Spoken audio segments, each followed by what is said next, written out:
तो निश्चित भाव देखु activity events to be conducted during the period from 2025 to October 2026। 31/10/25 रे स्टेट लेवल थिला launch ceremony in all police station. Ekta Diwas place थिला। नवेम्बर 2025 रे थिला सब डिवीजन ने essay painting debate competition school मानकरे। फोक ड्रामा मध्य थिला। नाइट शेफ सरदार पटेल्स लाइफ।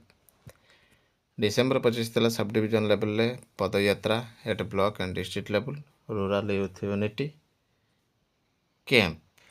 तो निश्चित भाव देखु जनवरी 2026 रे कौन थिला फार्मर्स सम्मेलन सरदार पटेल्स एग्रीकल्चरल रिफॉर्म्स रे कौन थिला एवं February 2026 sub division district level मध्य रही क्विज कंपटीशन हेबो क्लीन अप एक्टिविटीज पाई। मार्च 2026 मध्य रही स्टेट लेवल साइक्लोथन्स माराथन्स रहिबो। एप्रिल 2026 रे कल्चरल फेस्टिवल फक ट्रुप्स रहिबो।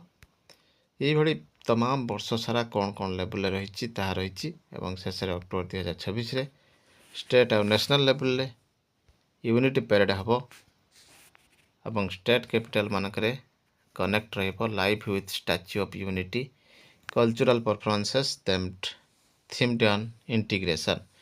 तो निश्चित भाव देखिबा परवर्ती अपडेट। साथियों, टीईटी प्रकरण से जुड़ी हुई पुनर्विचार याचिकाओं की सुनवाई क्यों नहीं हो रही है? आखिर केस लिस्टिंग स्टेज पे क्यों नहीं जा रहा है और उस केस में हियरिंग की डेट कोई सुनिश्चित क्यों नहीं की जा रही है? हमारे कई सारे शिक्षक साथी लगातार इस प्रश्न को पूछते रहते हैं।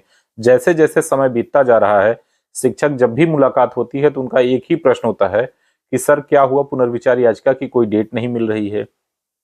इसमें ऐसा क्या हो गया कि इस केस की सुनवाई की डेट ही नहीं लग रही है, जबकि इसके बाद के बहुत सारे केसेस हैं जिनकी सुनवाई लगातार हो रही है।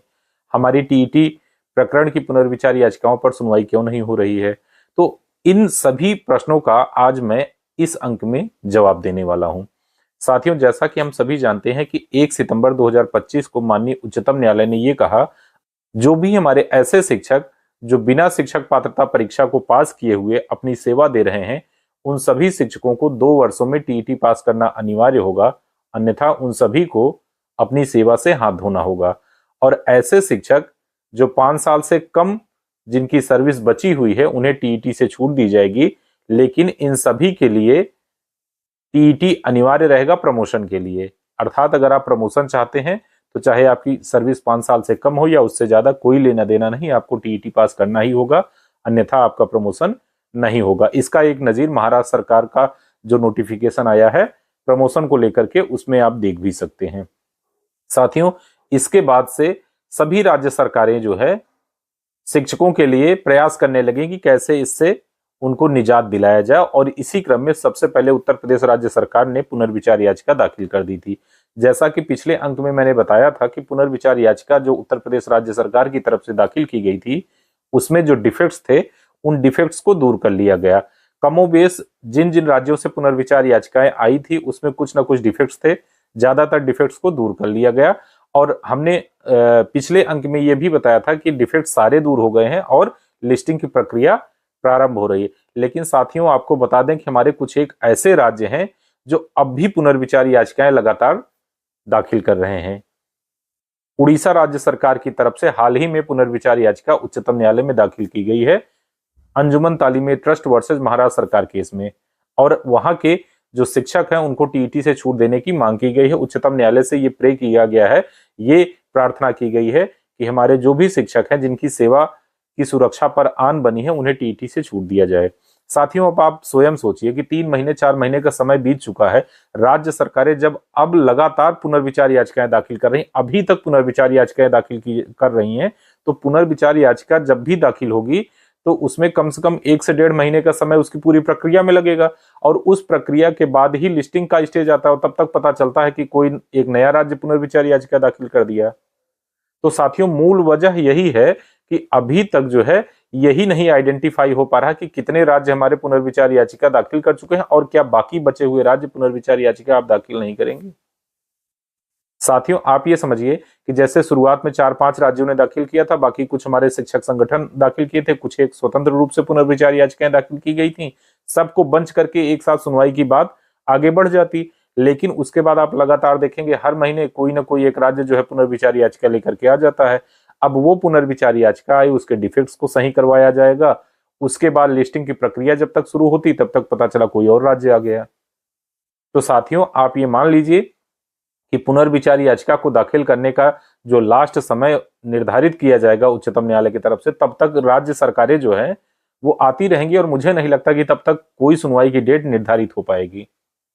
इसलिए मेरा सभी राज्य सरकारों से भी अनुरोध है कि अगर आप शिक्षक हितों में अपने राज्य के शिक्षक हितों के को ध्यान में रखते हुए पुनर्विचार याचिका दाखिल करना चाह रहे हैं तो अविलंब दाखिल कर दें, ताकि जो भी पुनर्विचार याचिकाएं दाखिल हो रही हैं उसमें विधिवत तरीके से उच्चतम न्यायालय जो है लिस्टिंग कर ले, उसके बाद सबके डिफेक्ट्स चेक कर ले। जब सारी डिफेक्ट्स दूर हो जाएंगे, सारी प्रक्रियाएं पूर्ण हो जाएगी, तब लिस्टिंग की प्रक्रिया आगे बढ़ेगी। उसके बाद केस में एक डेट मिलेगी, तभी जाकर के हियरिंग होगी। साथियों, आप सभी देखिएगा कि जब तक टीईटी प्रकरण की पुनर्विचार याचिका पर सुनवाई नहीं हो जाएगी तब तक जो सजल देव वर्सेस त्रिपुरा सरकार का केस चल रहा है उस पे भी लगातार डेट पे डेट ही मिलती रहेगी, क्योंकि उस केस का भी पूरा का पूरा जो आने वाला आदेश होगा वो पुनर्विचार याचिका पर ही निर्भर होगा। आप सभी जानते हैं कि सजल देव वर्सेस त्रिपुरा सरकार का जो केस चल रहा है वो लगातार 3-4 जो डेट उसमें पिछली पड़ी है उसमें कोई सुनवाई नहीं हुई, केवल अगली डेट हो जाती है। त्रिपुरा सरकार को रिजवाइंडर दाखिल करने का समय दिया गया है, लेकिन त्रिपुरा सरकार कोई रिजवाइंडर दाखिल नहीं कर रही, लगातार समय लेती रहती है और इसी तरीके से अगली संभावित डेट 13 फरवरी के आसपास की लगी हुई है। देखना यह है कि इस बार सुनवाई होती है या फिर अगली डेट बढ़ जाती है। लेकिन जो टीईटी प्रकरण से संबंधित पुनर्विचार याचिकाएं पड़ी हैं उसकी सुनवाई की तिथि अभी कुछ नहीं कहा जा सकता। हो सकता है कि अगर उड़ीसा सरकार ने जो पुनर्विचार याचिका दाखिल की है इसके बाद से कोई और नया राज्य नहीं आता है तो संभवतः हो सकता है कि 15 से 20 दिनों के बाद केस जो है वो लिस्टिंग स्टेज पे पहुंच जाए। लेकिन समस्या यह है कि कोई ना कोई नया राज्य पुनर्विचार याचिका दाखिल कर देता है। तो भैया, जिनको जिनको पुनर्विचार याचिका दाखिल करना है वो अपना डिसाइड कर लीजिए और एक साथ पुनर्विचार याचिकाएं आप लोग दाखिल कर दीजिए, ताकि उसकी पूरी प्रॉपर लिस्टिंग हो जाए और केस जो है वो हियरिंग के स्टेज पर जा सके। साथियों, एक उम्मीद और आप सभी को बता दें कि लगभग 10 से 11 राज्य सरकारें जो है वो पुनर्विचार याचिका में चली गई हैं और इतने अधिक संख्या में पुनर्विचार याचिकाएं जो है संगठनों की तरफ से भी पड़ी हुई हैं। तो जो उच्चतम न्यायालय का रुख मुझे देखने में समझ आ रहा है कि उच्चतम न्यायालय जो है इस केस की हियरिंग भी ओपन कोर्ट में करेगा और ओपन कोर्ट में हियरिंग होने पे निश्चित रूप से हम सभी शिक्षक साथियों को सकारात्मक और सुखद परिणाम देखने को मिलेगा। इसका कुछ उदाहरण आप जो है चाहे तो 69,000 वैकेंसी याची लाभ का भी देख सकते हैं, 72,000 वैकेंसी के याची लाभ का देख सकते हैं। साथ ही अगर आप चाहें तो अनुदेशक मामले में जो उच्चतम न्यायालय का आदेश आया उसे भी देख सकते हैं कि लगातार इस 10 से 15 दिनों में उच्चतम न्यायालय ने शिक्षकों के लिए बहुत सकारात्मक निर्णय दिए हुए हैं।